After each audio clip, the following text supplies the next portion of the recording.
kumpul di sini ya, semuanya aman terkendali walaupun kabarnya ada demo gitu kan. Tapi ya puji Tuhan lah, penyertaan Tuhan gitu. Bukan kebetulan kita ada di sini. Semuanya penyertaan Tuhan. Nah, hari ini kita sama-sama mau belajar dari cerita yang mungkin sudah lumayan populer gitu, apalagi di Sunday School, di sekolah minggu. Daniel di Gua Singa gitu kan. Semuanya udah pernah dengar pasti dari Daniel pasal 6, Daniel di Gua Singa. Nah, tapi hari ini kita mau belajar sedikit berbeda gitu loh. Apa yang kita mau pelajari hari ini adalah kita mau melihat bagaimana Daniel ini juga dipanggil untuk menjadi pekerja, untuk menjadi employee gitu. Sama seperti sebagian besar dari kita yang bekerja di sini, Daniel juga bekerja, Daniel juga punya pekerjaan. Kita mau melihat apa yang Alkitab katakan gitu tentang cerita Daniel ini dan apa yang bisa kita lakukan di tempat kerja. Mungkin di sini masih ada yang masih belum bekerja gitu, masih sekolah.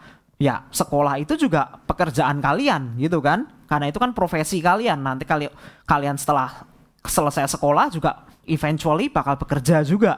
Tapi sekolah itu juga adalah pekerjaan gitu. Jadi bisa ada hal yang bisa kita pelajari dari sini. Nah, mari kita sama-sama buka di Daniel pasal yang ke-6. Daniel chapter 6.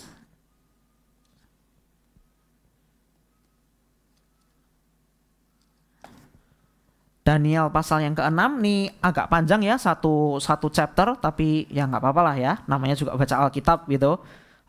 Dan ya saya rasa semuanya juga udah sering dengar cerita ini. Saya akan bacakan Daniel pasal yang ke-6 mulai dari ayat yang pertama. Darius orang Media menerima pemerintahan ketika ia berumur 62 tahun. Lalu berkenanlah Darius mengangkat 120 kepala daerah atas kerajaannya. Mereka akan ditempatkan di seluruh kerajaan. Membawai mereka diangkat pula 3 pejabat tinggi, dan Daniel salah satu dari ketiga orang itu.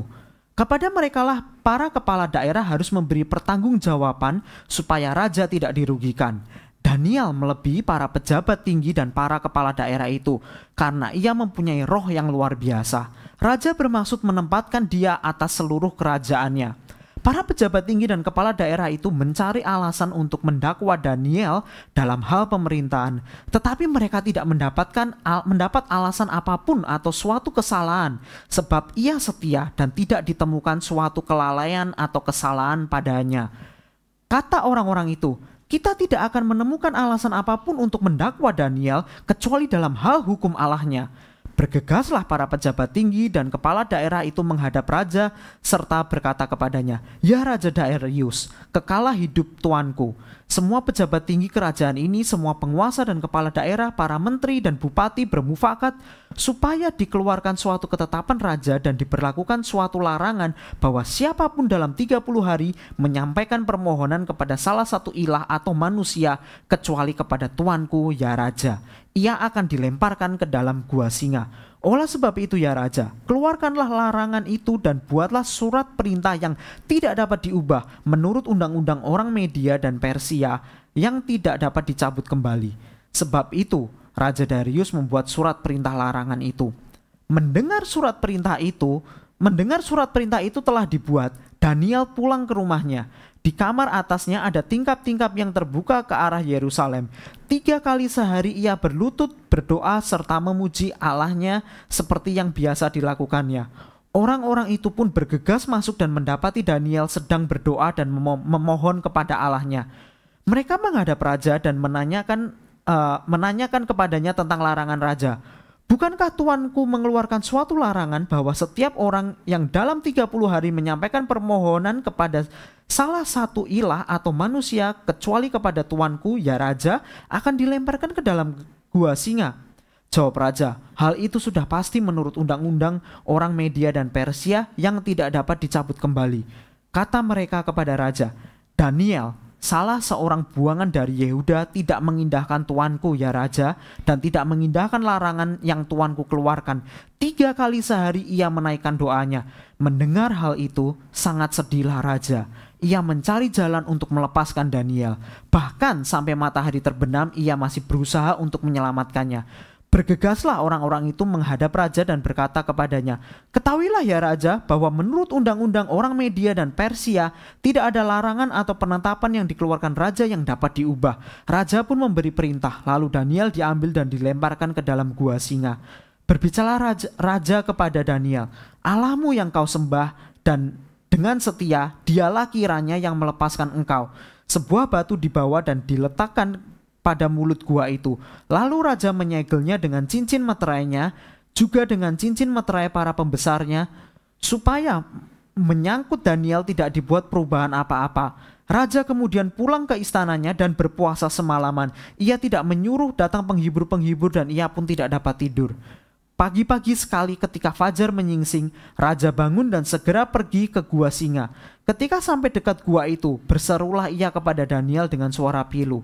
Katanya kepada Daniel, "Daniel, hamba Allah yang hidup, Allahmu yang kau sembah dengan setia, sanggupkah ia melepaskan engkau dari singa-singa itu?" Kata Daniel kepada raja, "Ya raja, kekalah hidupmu. Allahku telah mengutus malaikatnya untuk mengatupkan mulut singa-singa itu sehingga mereka tidak melukai aku. Karena ternyata aku tidak bersalah di hadapannya, juga terhadap tuanku ya raja, aku tidak melakukan kejahatan." Raja sangat bersuka cita dan ia memberi perintah supaya Daniel ditarik dari dalam gua singa. Daniel pun ditarik dari dalam gua dan tidak ada luka apapun padanya karena ia percaya kepada Allahnya. Raja memberi perintah, lalu orang-orang yang telah menuduh Daniel diambil dan dilemparkan ke dalam gua singa, baik mereka maupun anak-anak dan istri-istri mereka. Sebelum mereka sampai ke dasar gua itu, singa-singa sudah menerkam mereka, bahkan meremukkan tulang-tulang mereka.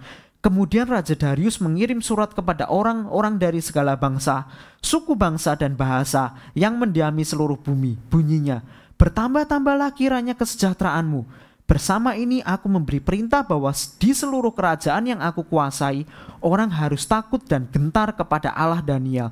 Sebab dialah Allah yang hidup, yang kekal untuk selama-lamanya. Pemerintahannya tidak akan binasa dan kekuasaannya tidak akan berakhir. Dia melepaskan dan menyelamatkan, mengadakan tanda dan mujizat di langit dan di bumi. Dialah yang telah melepaskan Daniel dari cengkraman singa-singa." Demikianlah Daniel mempunyai kedudukan tinggi pada masa pemerintahan Darius, pada masa pemerintahan Kores orang Persia itu. Nah, ini dari cerita ini kita semua bisa tahu ya, bahwa Daniel itu ya dijebak lah, rajanya juga kena scam gitu kan sama petinggi-petinggi yang lain gitu, dibuat aturan yang menyuruh Daniel untuk tidak menyembah Tuhan, tapi Daniel tetap menyembah Tuhan gitu. Dan abis gitu ya mau nggak mau dia dilempar ke gua singa, tapi kemudian Tuhan menolong, dia survive semalaman di gua singa, tidak terluka sedikit pun. Dan akhirnya orang-orang yang jahat justru mereka yang dilemparkan oleh Raja Darius ke gua singa. Dan setelah itu Raja Darius pun mengakui gitu bahwa wow, Tuhannya Daniel itu beneran dahsyat, beneran hebat. Sampai dia mengeluarkan kayak dekri atau perintah gitu untuk mengakui Tuhannya Daniel. Dan Daniel habis itu dapat promosi gitu kan, sama seperti rencana awal tadi, Daniel jadi orang kedua di kerajaan itu. Nah, apa yang kita mau pelajari pada hari ini? Hari ini mungkin cerita ini sudah sering diulas ya, tapi yang kita mau pelajari hari ini adalah Daniel itu adalah pekerja yang baik. Bagaimana kita tahu? Karena kalau mau diketahui ya, ini tuh jadi history dari kitab ini itu adalah background konteks dulu ya, biar nggak lupa gitu. Ini ceritanya apa sih, kenapa Daniel bisa berada di tempat ini, latar belakangnya bagaimana. Nah, Israel kan kerajaannya udah berbuat dosa meninggalkan Tuhan. Habis gitu ya Tuhan mengizinkan untuk bangsa Israel itu untuk dibuang ke Babilonia gitu loh. Untuk dibuang di exile ke sana. Jadi Daniel itu juga diambil, diculik lah istilahnya lah, dipaksa pergi dari Israel ke Babilonia. Dan di situ Daniel diambil itu sejak masa muda dia. Sejak masa muda dia udah ditrain, udah disekolahkan gitu untuk memang jadi PNS, jadi pegawai negeri sipil gitu, untuk bekerja di pemerintahan gitu. Dan Daniel luar biasa. Daniel itu bekerja diberkati Tuhan karena dia setia kepada Tuhan, dia diberkati Tuhan secara luar biasa dan dia bisa jadi pekerja yang top gitu. Kita bisa melihat di chapter-chapter di pasal-pasal sebelumnya gitu. Daniel ini sudah survive dari tiga raja. Pertama Raja Nebukadnezar, yang itu raja pertama, dia bekerja di situ dia bekerja dengan baik, dia jadi pembesarnya Nebukadnezar, dia menolong menafsirkan mimpi Nebukadnezar. Itu yang pertama. Habis itu Nebukadnezar jatuh digantikan oleh raja yang kedua. Raja yang kedua namanya Belsasyar. Dari Belsasyar itu raja yang jahat gitu, tapi tetap saja Daniel juga termasuk jadi pembesar di situ.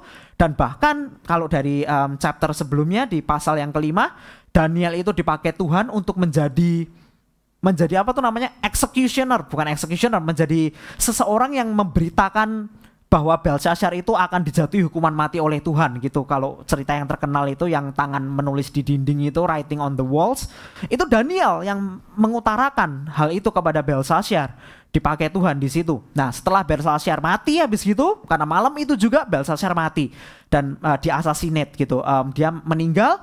Kemudian kerajaan Media dan Persia menyerang gitu, Raja Media dan Persia menyerang, maka Darius raja yang sekarang ini dia naik tahta gitu, dia naik tahta dan dia yang menguasai sekarang. Tapi karena dia juga penguasa, ya dia perlu anak buah kan. Nah, di ayat yang ke 2 tadi dibilang, lalu berkenanlah Darius mengangkat 120 kepala daerah atas kerajaannya.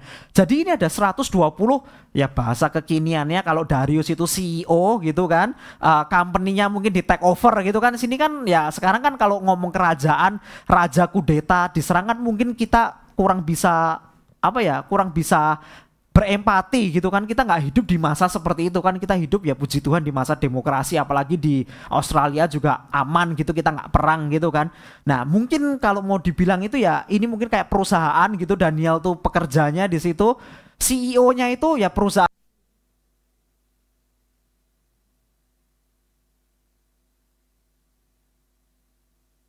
Tes 1 2 3 hampir keluar lagi. Oke. Sekarang oke sih. Ini perlu ganti baterai dulu, perlu pit stop dulu atau lanjut aja? Oke, kita ganti baterai dulu ya. Ini kayak Formula One gitu kan, ganti ban, ini ganti baterai gitu.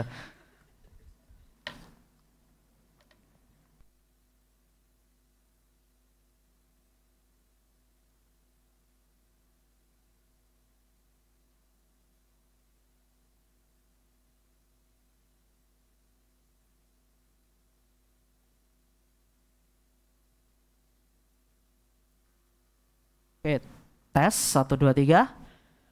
Ya pit stopnya tidak secepat Formula 1, tapi nggak apa-apa, lumayan cepet gitu. Nah tadi seperti CEO gitu yang sudah disampaikan gitu, bahwa dia bekerja, CEO-nya ganti, rajanya ganti. Tadi dari Belsasyar sekarang jadi Darius. Dan tentu saja karena CEO-nya baru, berarti kan dia harus istilahnya apa yang Daniel sudah lakukan di masa lalu doesn't count anymore, karena CEO-nya baru, rajanya baru kan. Dibuktikan bahwa di 3 raja ini, kalau ahli berkata mungkin kira-kira totalnya itu 60 tahun Daniel itu bekerja gitu. 60 tahun dari 3 raja yang berbeda, di 3-tiganya ini Daniel selalu berada di bagian top. Jadi kayak senior manager. Itu berarti membuktikan bahwa Daniel ini pekerja yang baik gitu, pekerjanya bagus. Dan terlebih lagi di ayat yang ketiga, dibilang di situ, dan Daniel salah satu dari ketiga orang itu, kepada mereka lah di sini. Ayat yang keempat, Daniel melebihi para pejabat tinggi dan para kepala daerah itu karena ia mempunyai roh yang luar biasa, bahkan sampai raja bermaksud menempatkan dia di atas seluruh kerajaannya. Jadi dari sini Daniel itu mau diangkat jadi kayak second in charge gitu, karena saking bagusnya gitu. Daniel itu memang bagus, dan itu sejarah latar belakang cerita ini gitu. Jadi Daniel ini beneran bagus gitu. Dia bukan orang yang doji gitu kan ceritanya kan. Dia adalah pekerja yang baik. Justru teman-temannya ini yang bisa dibilang doji gitu kan, karena teman-temannya ini iri hati kemudian. Wah, Daniel ini udah mau diangkat jadi bosnya. Saya waktu baca cerita ini, apalagi saya waktu di sekolah minggu dulu, mungkin saya berpikir, wah ini teman-temannya pasti iri ya, karena itu mereka mau konspirasi, mau masukin Daniel ke gua singa. Mereka iri karena Daniel diangkat jadi bosnya. Maybe, mungkin. Tapi sekarang kalau dilihat, mereka juga tahu para pejabat tinggi ini berkata di ayat yang kelima gitu. Tapi mereka tidak mendapatkan alasan apapun atau suatu kesalahan, sebab Daniel setia dan tidak ditemukan suatu kelalaian atau kesalahan kepadanya. Mereka pun berkata lebih lagi, kita tidak akan menemukan alasan apapun untuk mendakwa Daniel kecuali dalam hal hukum Allahnya. Dan dari situ mereka juga tahu Daniel ini orang yang bagus, dan most likely sama kayak mungkin kita lihat di dunia yang sekarang ini, para pejabat tinggi itu juga mungkin they are not good person gitu, they are not good people. Mereka mungkin juga melakukan something dodgy, something yang di belakang rajanya, dan mereka mungkin lihat, oh selama ini saya aman kan karena ya rajanya nggak tahu saya bosnya gitu kan. Lah kalau Daniel jadi bos saya, waduh abis dong saya dong, karena Daniel kan pasti tahu semua keburukan saya. Mungkin karena hal itu juga mereka merasa khawatir dan takut, waduh nanti korupsi saya ketahuan dong kalau Daniel naik jadi raja dan Daniel orangnya bersih. Nah maka dari itu mereka benci sama Daniel, mungkin seperti itu. Nah Daniel ayat yang ke-11, Daniel itu tidak berkompromi terhadap hal ini ya. Jadi kalau kita mau lihat lagi sampai ayat yang ke-10 itu, jadi mereka konspirasi teori gitu kan, mereka udah mau menipu rajanya gitu kan. Mereka tahu bahwa rajanya itu sayang kepada Daniel. Daniel itu anak emasnya raja, tapi mereka mau menjebak raja dan menjebak Daniel. Raja, keluarkan dong aturan seperti ini. Rajanya juga naif gitu kan. Rajanya terjebak gitu. Dia mengeluarkan aturan itu, dan ayat yang ke-11 itu yang menurut saya sangat keren gitu. Mendengar surat perintah itu telah dibuat, Daniel pulang ke rumahnya. Jadi Daniel tahu gitu, nggak tiba-tiba Daniel sedang berdoa tiba-tiba mereka datang, ada update, ada aturan. Enggak gitu, Daniel tahu gitu beforehand bahwa aturan itu sudah ada. Dan resikonya apa, Daniel sudah tahu karena disebut di atas. Mereka bilang, siapa yang nggak menurutin dilempar ke gua singa. Daniel tahu konsekuensinya. Mendengar hal itu, Daniel tetap pulang, tetap berdoa kepada Tuhan. Dan di sini disebutkan ya, Daniel berdoa itu ada tingkap, itu kayak ada jendela gitu di kamarnya Daniel. Dia ada jendela menghadap ke Yerusalem, dia dibuka gitu, dan Daniel itu berdoa dengan jendela dibuka. Jadi istilahnya ya semua orang bisa lihat, semua orang tahu gitu loh. Apalagi ini si para saingan-saingannya Daniel ini, mereka juga tahu, mereka juga bisa melihat gitu. Wah Daniel sedang berdoa nih, makanya mereka semua langsung, istilahnya Daniel itu tertangkap basah gitu kan, sedang melanggar perintah raja gitu. Nah tapi yang sangat keren itu di ayat yang 11 itu, mendengar hal ini Daniel itu kalau sekarang itu meme-nya gitu kan, itu kayak action movie tahun 90-an gitu. Biasanya kan kalau jagoannya gitu, superhero-nya gitu, ada explosion di belakang gitu, ada ledakan di belakang, mereka kan wah nggak ngelihat ledakannya tapi tetap aja jalan gitu kan. Wah keren banget kan, mereka jalan kayak superhero gitu, terus ada ledakan di belakang gitu, mereka nggak lihat, mereka pakai kacamata hitam gitu. Wah keren banget. Itu saya melihat Daniel itu seperti itu gitu. Raja mengeluarkan perintah yang seperti itu, wah hukuman mati nih. Kalau itu Daniel nggak peduli, saya pulang aja, tetap aja berdoa kepada Tuhan. Wah keren banget gitu loh. Apakah kita akan bisa jadi orang Kristen yang sekeren Daniel? Ya hopefully gitu loh, hopefully. Ya nggak tahu juga ya kalau challenge-nya sekenceng itu gitu, karena kalau Daniel ya kita tahu ya challenge-nya itu adalah hukuman mati. Tapi kalau ya kita berdoa nggak adalah dari kita yang dihadapkan seperti itu gitu. Nah di sini hal pertama yang kita bisa pelajari adalah Daniel itu tidak kompromi terhadap dosa. Kan hal ini berdosa. Dia dibilang mana yang dia ikuti, dia tetap setia kepada Tuhan. Walaupun hal ini dia tahu bahwa hukuman mati itu akan ada di depan dia. Dia setia, dan karena Daniel setia, Tuhan melindungi Daniel. Kita melihat di ayat yang 21 sampai 23 kan, ketika sampai dekat gua itu berserulah rajanya kepada Daniel. Rajanya kan penasaran nih, Danielnya masih hidup gak ya ini ya. Dan rajanya juga cemas gitu, karena rajanya juga sayang kepada Daniel gitu. Terus rajanya bertanya kepada Daniel, dan kata Daniel kepada raja, ya raja kekalah hidupmu. Sampai ayat yang 23 itu pretty much rajanya Daniel bilang, ya Tuhan menolong saya, Tuhan mampu gitu menolong. Kita melihat Tuhan mampu menolong Daniel. Dan dari situ nggak cuma Tuhan menolong Daniel, tapi dari kejadian ini rajanya juga bisa melihat bahwa Tuhan yang Daniel sembah itu beneran Tuhan yang hidup gitu, beneran Allah yang hidup. Dari sini rajanya juga bisa melihat gitu. Jadi pengalaman ini tidak hanya berguna atau berfungsi untuk kehidupan Daniel secara pribadi, tapi kepada rajanya. Mungkin awalnya rajanya itu juga cuma sekedar tahu, karena sekali lagi background di negara zaman itu di Babilonia situ adalah backgroundnya itu pagan worship. Jadi orang-orang itu menyembah banyak dewa, dewanya itu banyak, orang punya dewa itu macam-macam.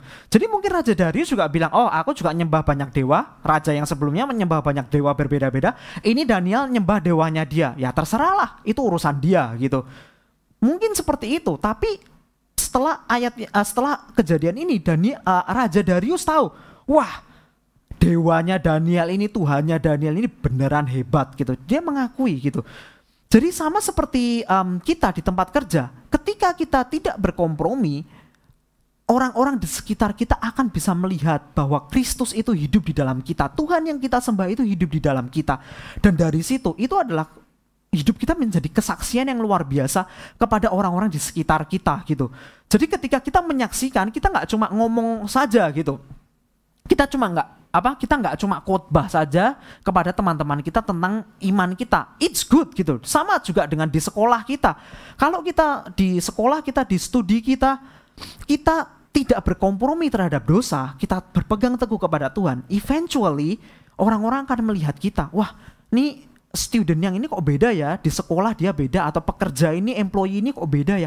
Orang akan melihat Yesus di dalam kehidupan kita. Dan mereka juga dari situ, hopefully ya mereka akan dimenangkan, mereka juga akan percaya kepada Tuhan.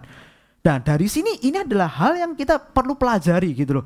Di dalam hal di pagi ini gitu, yang kita highlight bukan pertolongan Tuhan terhadap Daniel di gua singanya, tapi yang kita mau highlight adalah pada hari ini adalah Daniel adalah seorang pekerja yang teladan. Dia pekerja yang setia. Dia setia melakukan pekerjaan yang tuannya, yang bosnya, yang rajanya berikan kepada dia. Dia bekerja secara baik dan terlebih lagi dia juga setia kepada Tuhan. Jadi dia setia kepada dua-duanya. Dia setia melakukan pekerjaannya dengan baik, makanya dia mau dipromosikan dan rekan saingan-saingannya bahkan juga mengakui bahwa kerjaannya baik. Tapi on top of that, Daniel itu tetap menomorsatukan Tuhan di dalam hidup dia, karena kita tahu di sini walaupun ada hukuman mati berada di depan Daniel, Daniel tetap memilih Tuhan walaupun itu mungkin cost him not only his career, bukan cuma karirnya tapi juga hidupnya dia. Daniel tetap setia, dan karena Daniel itu setia, orang-orang bisa melihat Daniel, Raja Darius bisa melihat Daniel bahwa wow, Tuhanmu memang beneran nyata. Nah, ada cerita gitu, ada cerita bahwa modern Daniel lah, Daniel di masa kini gitu. Cerita ini tidak hanya stop sampai di sini, dan saya mau mengajak kita semua ini untuk hidup seperti Daniel di masa sekarang gitu. Karena cerita ini tidak hanya stop sampai di sini. Ada kesaksian dari seorang yang bernama Ana gitu. Dia tinggal di Bolivia. Bolivia itu di Amerika Selatan, di Amerika Latin.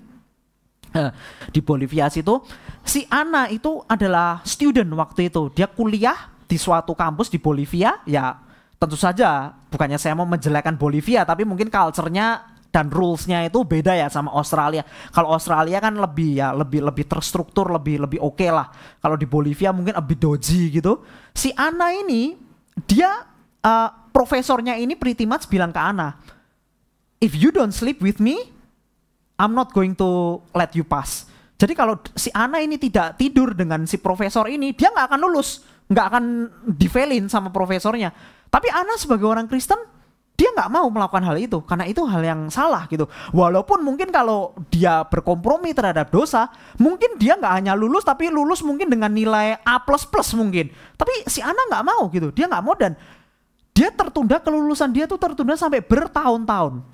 Sampai bertahun-tahun karena akhirnya setelah beberapa tahun si Ana itu tetap berpegang teguh kepada Tuhan. Akhirnya dosennya yang menyerah. Ya udahlah nih kayaknya si Ana beneran gak mau. Ya udah akhirnya dikasih lulus sama si profesornya, sama si dosennya. Akhirnya si Ana bisa lulus gitu setelah beberapa tahun delay gitu. Nah, setelah lulus, Ana kemudian bekerja di suatu klinik gitu, di suatu klinik, dan dia melihat kehidupan itu ternyata tidak seindah yang ada di textbook. Ternyata di kliniknya itu full of corruption gitu. Kliniknya itu terima sogokan kanan kiri gitu di mana-mana, very dodgy. Dan gak cuma itu, kliniknya bahkan salah satu main income mereka adalah dari illegal abortion, dari aborsi ilegal gitu. Mereka terima kliniknya itu make money dari situ. Dan Ana melihat hal ini sebagai orang Kristen, dia bilang this is not right. Dia mau resign habis gitu. Setelah beberapa saat dia bilang I cannot do this. Jadi dia mau resign, dia kasih surat pengunduran diri kepada kliniknya gitu kan. Yang punya klinik kemudian ngelihat, ya saya assume ini bukan government own ya, ini kayaknya bukan public, ini kayak privately owned, sama kan kayak yang health sector di Australia, ada beberapa rumah sakit atau klinik kan juga privately owned kan. Nah ini yang punya, ownernya ngelihat surat resignationnya si Ana ini, dan ownernya tahu bahwa si Ana ini orang Kristen dan bagaimana Ana ini kayak selalu dia nggak suka terima sogokan, aborsi gitu-gitu. Dia against. Ownernya ini tahu, dan kemudian ownernya ini kontak si Ana. Aku nggak bisa terima surat your resignation letter gitu. Aku nggak mau. Kenapa? Karena aku tahu bagaimana kamu ini mau berpegang teguh kepada imanmu itu, dan hal itu actually gets the owner thinking. Ownernya itu mikir, mau nggak sih aku terima istilahnya tuh blood money gitu, uang ilegal ini dari sogokan, dari aborsi ini untuk dapat duit dari sini. Ownernya sebenarnya berpikir, aku nggak mau dapat uang dengan cara blood money kayak gini. Dia bilang kepada Ana, kamu jangan quit. Aku mau jadiin kamu direktur di klinik ini. Kamu jadi bosnya. Kenapa? Please make some change in this clinic. Remove all of the bad stuff. Karena aku tahu you are the only person in this company who can do this. Karena yang lain semua terima sogokan, yang lain semua juga makan blood money itu. Dan ownernya tahu cuma Ana yang bisa bawakan perubahan ini. Akhirnya Ana jadi direkturnya, dan dari situ Ana bisa merubah klinik itu gitu menjadi lebih bersih gitu. Nah, dari sini kita bisa melihat gitu loh. Ini sama seperti cerita Daniel gitu loh. Ana ini pekerja yang baik gitu. Kalau dia bukan pekerja yang baik, kalau dia pekerja yang males-malesan, ya nggak mungkin lah ownernya akan mengangkat Ana jadi direktur. Ownernya juga bisnismen, dia tahu gitu loh. Kalau Ana ini inkompeten, ya mau jadi direktur juga kliniknya akan gulung tikar gitu loh, akan tutup gitu. Ana ini baik gitu kerjanya, makanya ownernya tahu. Nggak cuma itu, karena Ana setia, ownernya ini juga yang tadinya nggak tahu orang Kristen atau bukan gitu, tapi tadinya ownernya juga makan blood money-nya juga kan, makan uang haram ini kan. Tapi gara-gara melihat kehidupan si Ana, ownernya sadar, this is not right, what I'm doing is not right. Akhirnya dia juga nggak cuma bertobat, dia juga actually make change gitu loh.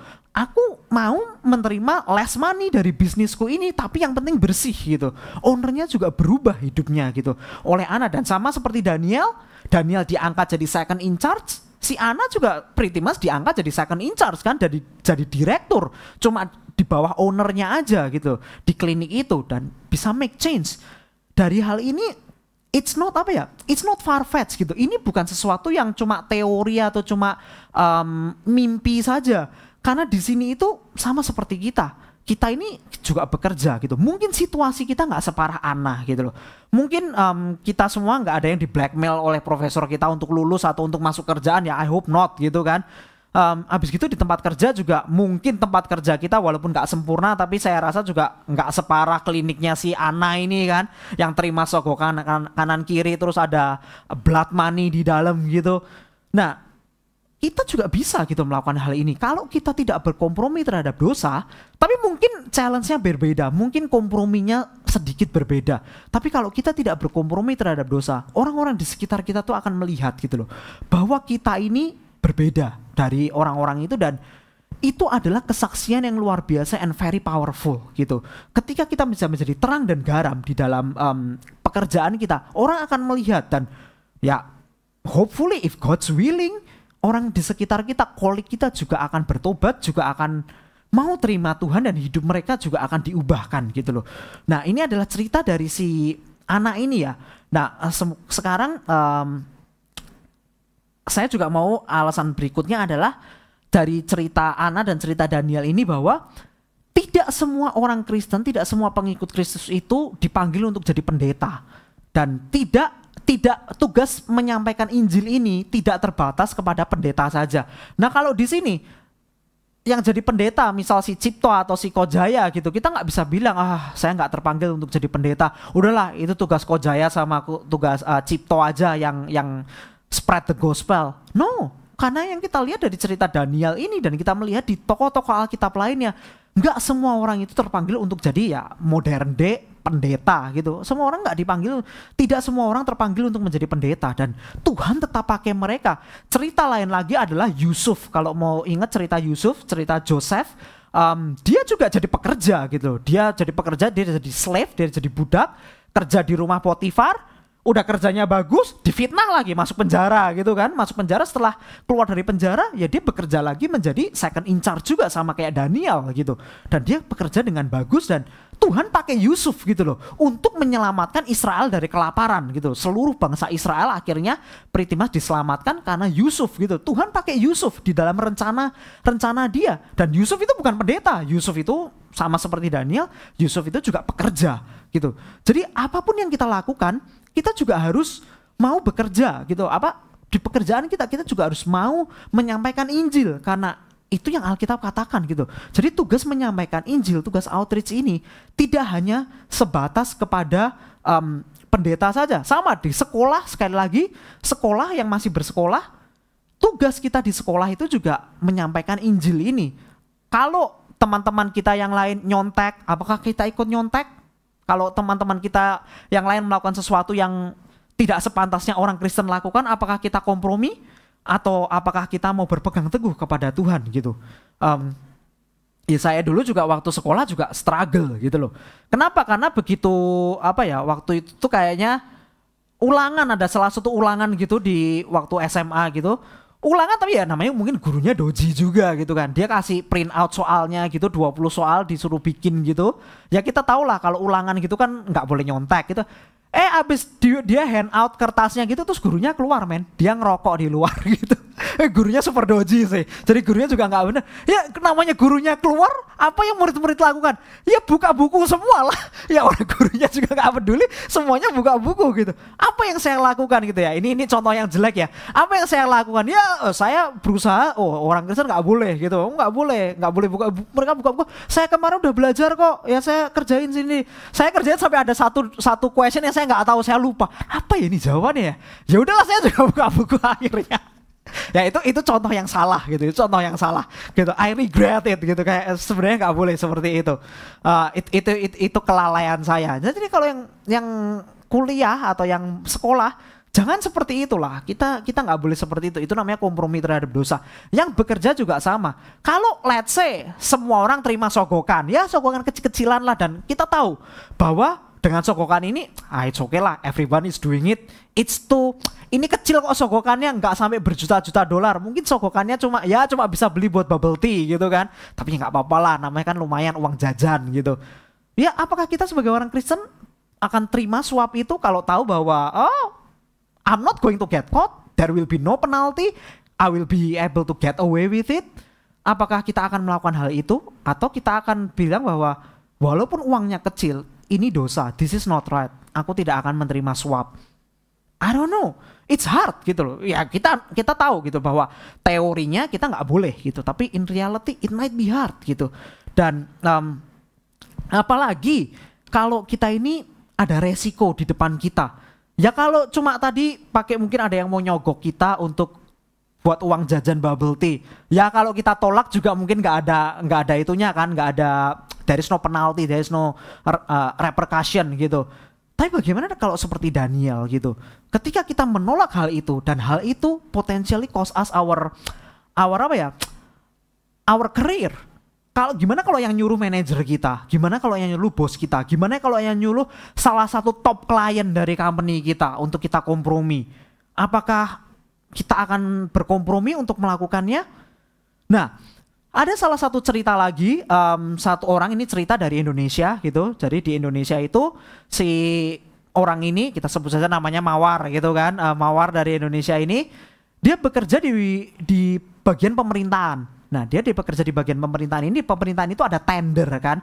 Jadi pemerintah itu akan mengeluarkan proyek. Dari proyek ini kan dibuka to public kan. Perusahaan private mana, perusahaan swasta mana yang bisa kasih value yang paling bagus buat pemerintah gitu. Siapa yang bisa undertake project ini gitu, ada tender kan. Terus kan orang masukin tender, ya di atas kertas kan harusnya si Mawar ini kan review harga yang paling murah yang mana, yang paling kualitas paling bagus mana, yang paling efisien, yang paling bener yang mana, dia yang review, dia pilih yang the best.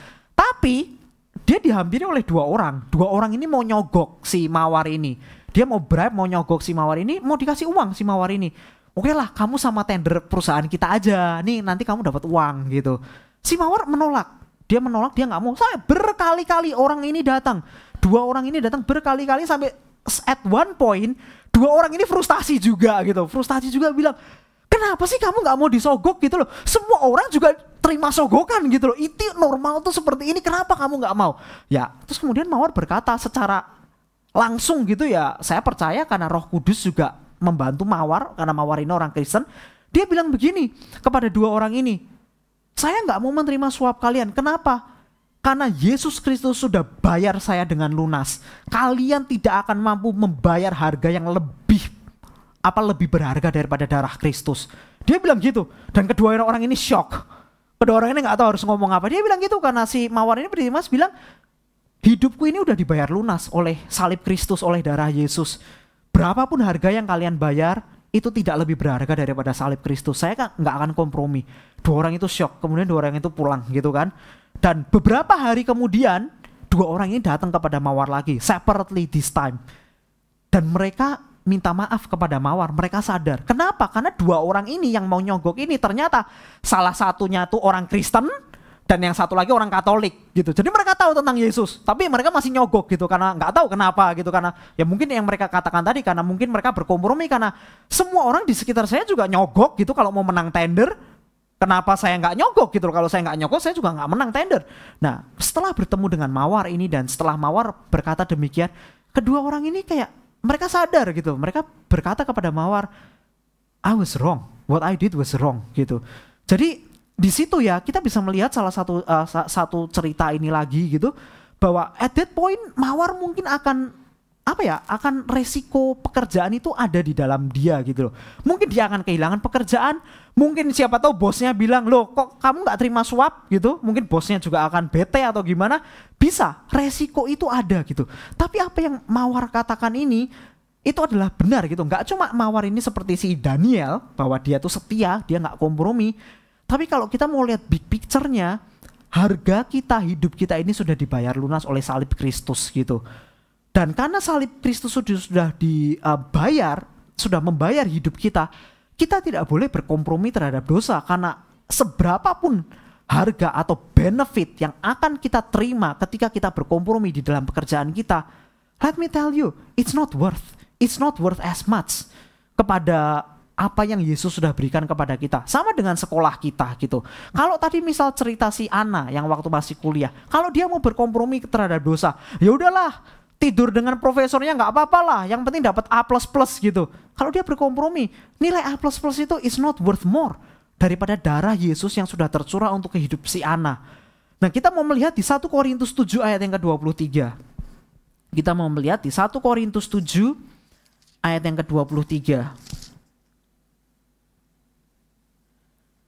1 Korintus 7 ayat yang ke-23.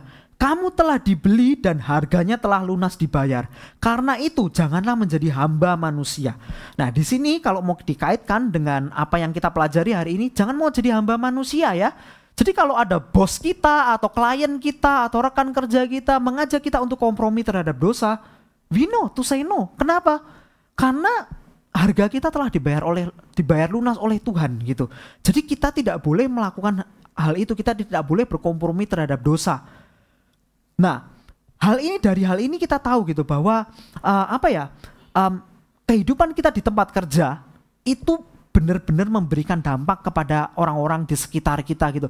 Kalau kita ini berkompromi atau kalau kita ini tidak memegang teguh kebenaran firman Tuhan, bagaimana orang-orang di sekitar kita ini, di tempat kerja atau di sekolah kita ini tahu atau bahkan percaya tentang Yesus? Si Christian ini katanya aja tiap minggu ke gereja, giliran terima sogokan, terima sogokan juga dia. Giliran orang lain semua ngelakuin doji stuff gitu, cut corner, dia juga cut corner, apa bedanya gitu kan? Bagaimana kita bisa menjadi terang dan garam gitu loh kalau kita terima kompromi gitu loh terhadap dosa. Dan kadang-kadang saya juga susah gitu di tempat kerja gitu ya. Untunglah tempat kerja saya nggak separah godaannya, nggak separah cerita-cerita tadi gitu. Tapi kadang-kadang di tempat kerja itu contohnya kayak ya mungkin karena kerjaannya banyak gitu, kadang-kadang stres gitu kan. Kadang-kadang kalau stres itu juga ya udahlah, yang penting aku yang dapat lah. Kadang-kadang kita juga main hot potato gitu kan kalau di tempat kerja itu. Kalau yang bagi yang belum kerja gitu, ini pengalaman real di tempat kerja, kadang-kadang main hot potato gitu kan. Tim kita sibuk gitu, tim saya sibuk, tim saya juga punya goal. dokumen ini harus kelar gitu kan. Nah dokumen itu bersangkutan dengan tim A, tim B, tim C yang lain-lain gitu kan. Kadang-kadang kalau udah saking kepepetnya gitu dikejar deadline, udahlah nggak peduli lah. Yang penting proses saya done gitu. Terus kalau misal ada teman sekerja saya bilang, Chris, tapi punya saya belum kelar. Gimana dong? Ya udahlah, you do you lah. Yang penting aku kelar. Terserah lah kamu mau berantakan, bodo amat lah. Yang penting aku dulu. Ya kalau sebagai orang Kristen nggak bener lah seperti itulah. Mana kasihnya gitu kan. Tapi kadang-kadang kalau di tempat kerja, kalau namanya udah kerjaannya banyak, backlognya numpuk, kalau ada dikejar deadline, dikejar klien, ya kadang-kadang saya juga give in gitu. Karena saya bilang kepada teammate saya, orang yang di tim lain juga, ya udahlah, unlucky lah to be you lah, deal with it man, not my problem. Kita main hot potato gitu. Ya you ask your manager, it's not my problem man, now it's your problem gitu. Kita main hot potato karena saya juga dilemparin gitu kan. Kadang-kadang tim lain juga gitu kan kepada saya kan. Chris, nggak peduli Chris, yang penting kerjaan gua kelar Chris. This is your problem now. Saya juga dilempar hot potato gitu kan. Jadi ya main lempar-lemparan gitulah. Ya orang Kristen nggak boleh lah seperti itu. Tapi susah gitu loh. Saya harus bilang susah gitu. Kadang-kadang saya juga setelah ngelempar hot potato itu done gitu. Kerjaannya dan beres. Kerjaannya dan beres dan ya yang sana itu istilahnya kebakaran gitu kan di bagian sana. Saya bisa lihat apinya gitu. Setelah itu ya terus kemudian saya sadar gitu loh. Is that how you should work as a Christian? Terus saya juga berpikir, Chris, kamu mau menjangkau mereka. Sekarang gimana mereka bisa melihat Kristus di dalam hidup kamu kalau kamu sama aja gitu. Apalagi ada tim yang lumayan kasihan. Istilahnya kalau kan tim kan semua itu kan ada chain of command-nya gitu kan. Yang paling atas kan ya kayak CEO-nya atau direkturnya, dia kan bosnya.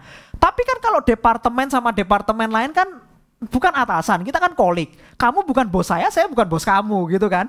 Jadi ya istilahnya main kayak tug of war gitu kan. Kalau ada satu project yang menyangkut beberapa tim yang nggak jelas bosnya siapa gitu kan, tug of war. Dan kadang-kadang ada juga, at least ini di tempat saya ya, tim yang anak bawang gitu ya istilahnya ya. Jadi kalau tug of war itu selalu kalah. Kalau tug of war itu they have no say. Mereka selalu kena getahnya gitu. Ya kasihan juga gitu kalau ngelihat kayak gitu. Jadi apa yang harus kita lakukan gitu? Apakah saya akan, tapi kalau istilahnya kalau saya mau jadi menyelamatkan mereka dari tug of war ini, ya tim saya yang kena getahnya gitu. Jadi kerjaan saya akan nambah. Would I do that gitu loh. Emang susah gitu loh. Kadang-kadang saya coba untuk melakukan hal itu, ada masalah muncul gitu ya. Bukan salah siapa-siapa, istilahnya thing happens lah, things goes wrong gitu in business. Things goes wrong ya kita sebagai tim we have to fix it. Yang fix ya harus fix together. Nah fix together ini siapa yang mau ngambil lebih banyak untuk dibersihin gitu. Ya kalau saya diem aja, ya yang kena yang tim anak bawang ini yang paling kasihan gitu kan. Ya there are times gitu, once or twice saya berpikir, wah saya sebagai orang Kristen gak boleh lah kayak gitu. Yaudahlah, aku bantuin lah. Ini for this one, this part, I'll just do it, it's okay. Ya kadang-kadang kita melakukan seperti itu, emang akhirnya kerjaannya nambah gitu, kerjaannya nambah. Tapi ya kadang-kadang seperti itu susah sih, tapi ya itulah bagaimana kita menjadi terang dan garam gitu loh di tempat kerja kita. Apakah kita akan memancarkan kasih Kristus gitu di tempat kerja kita, atau tempat kerja kita akan bilang, Chris, tempat kerja saya culture-nya adalah dog eat dogs Chris, jadi udahlah kalau every man for himself. Jadi kalau saya I'm not watching my back, wah orang akan step saya in the back. Well that might be the consequence. Melakukan hal yang benar di mata Tuhan kadang-kadang it means we are sticking our neck out gitu. Kita akan apa ya, jadi vulnerable untuk di abuse, di exploit orang. Contoh ultimate-nya Daniel ini gitu, udah jelas-jelas dia mau dijebak gitu kan. Aturannya udah di layout, trap itu udah di layout di depan Daniel. Sekarang Daniel punya keputusan, aku nyemplung ke dalam trap ini, tapi aku mau setia kepada Tuhan, atau ya udahlah, I save myself, ya Tuhan ngertilah. Apa istilahnya, Tuhan ngertilah, aku manusia lemah gitu kan. Hopefully Tuhan ngerti bagaimana kelemahan daging saya. But that's not what he did gitu. Itu bukan yang Daniel lakukan. Daniel tahu, oke, aku akan nomor satukan Tuhan. Tuhan akan protect me walaupun it cost him his career and in this case his life almost gitu kan. Tapi Tuhan akan melindungi. Emang pekerjaan itu tidak akan gampang gitu loh. Di tempat kerja kita atau di sekolah kita, adakah hal-hal yang kita masih hold too tight dan kita tidak mau berikan kepada Tuhan gitu? Atau sudahkah kita berikan semua loyalty kita kepada Tuhan? Apakah di dalam kehidupan kita tidak mau kompromi terhadap dosa, atau ada satu dua hal di dalam hidup kita yang masih, aduh, kalau orang ini yang minta, kalau keluarga saya yang minta, atau kalau teman baik saya yang minta, ya udahlah saya kompromi lah, nggak enak, atau saya sungkan lah sama dia. Apakah masih ada hal-hal seperti itu, atau kita akan tetap menomorsatukan Tuhan walaupun it might cost us something gitu? Nah, saya mau tutup di ayat nextnya gitu, dengan ayat yang ini, di Matius 10 ayat yang ke-32. Matius 10 ayat yang ke-32.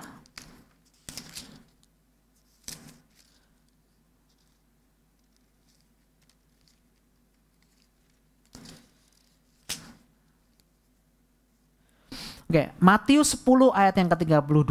Ayat terakhir nih untuk hari ini, ayat pamungkas. Setiap orang yang mengakui aku, Yesus, di depan manusia, aku juga akan mengakuinya di depan Bapakku yang di surga. Namun siapa saja yang menyangkal aku di depan manusia, aku juga akan menyangkalnya di depan Bapakku yang di surga. Jadi saya mau tutup dengan ayat ini. Ini ayat ini juga apply buat saya gitu, nggak cuma buat saudara sekalian, tapi ayat ini juga berlaku buat saya gitu.